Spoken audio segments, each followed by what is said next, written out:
தூத்துக்குடி மாவட்டம் கோவில்பட்டியில் அம்பேத்கர் சிலைக்கு மாலை அணிவிக்க வந்த பாஜகவினருக்கும் பெரியார் மார்க்சிய உணர்வாளர்கள் கூட்டமைப்பினர் எதிர்ப்பு தெரிவித்ததால் பாஜகவினர் சாலை மறியல் போராட்டத்தில் ஈடுபட்டனர்.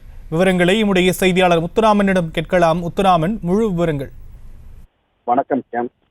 கோவில்பட்டியில் பாஜக மற்றும் அம்பேத்கர் பெரியார் மார்க்சிய உணர்வாளர்கள் கூட்டமைப்பினர் இடையே மோதல். இதனால் பாஜகவினர் சாலை மறியல், அதாவது அண்ணல் சட்டமேதை அம்பேத்கர் 134வது பிறந்த நாளை முன்னிட்டு தூத்துக்குடி மாவட்டம் கோவில்பட்டி அரசு மருத்துவமனையில் உள்ள அம்பேத்கர் திருவுருவச் சிலைக்கு பாஜகவினர் மாலை அணிவிக்க வந்தனர். அப்போது அங்கே ஏற்கனவே அம்பேத்கர் சிலைக்கு மாலை அணிவிக்க வந்த அம்பேத்கர் பெரியார் மார்க்சிய உணர்வாளர்கள் கூட்டமைப்பினர் மதவாத கருத்துக்கள், மதவாத சக்திகளை அம்பேத்கர் சிலைக்கு மாலை அணிவிக்க கூடாது என கோஷங்கள் எழுப்பினர். இதற்கு எதிர்ப்பு தெரிவித்து பிஜேபியினர் பெரியார் ஒழிக என்று கோஷங்கள் எழுப்பியதால் இரு தரப்பு இடையே வாக்குவாதம் ஏற்பட்டு மோதல் ஏற்பட சூழ்நிலை ஏற்பட்டது. போலீசார் இரு தரப்பினரும் சமாதானப்பட முயன்றனர். ஆனால் இரு தரப்பினரும் வாக்குவாதத்தில் ஈடுபட்டனர். மட்டுமின்றி பாஜகவினர் பெரியார் ஒழிக என்று குரல் எழுப்பினர்.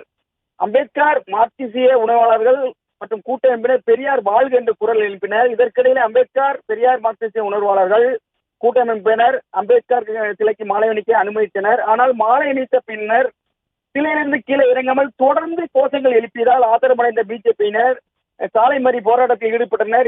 இதை அடுத்து போலீசார் இரு தரப்பினரும் சமாதானப்படுத்தி அனுப்பி வைத்தனர். இதன் பின்னர் பிஜேபியினர் கட்சியினர் சிலைக்கு மாலை அணிவிப்பதற்கு அனுமதித்தனர். ஆனால் இரு தரப்பினர் போராட்டத்தினால் அப்பகுதியில் சிறிது பரபரப்பு ஏற்பட்டது.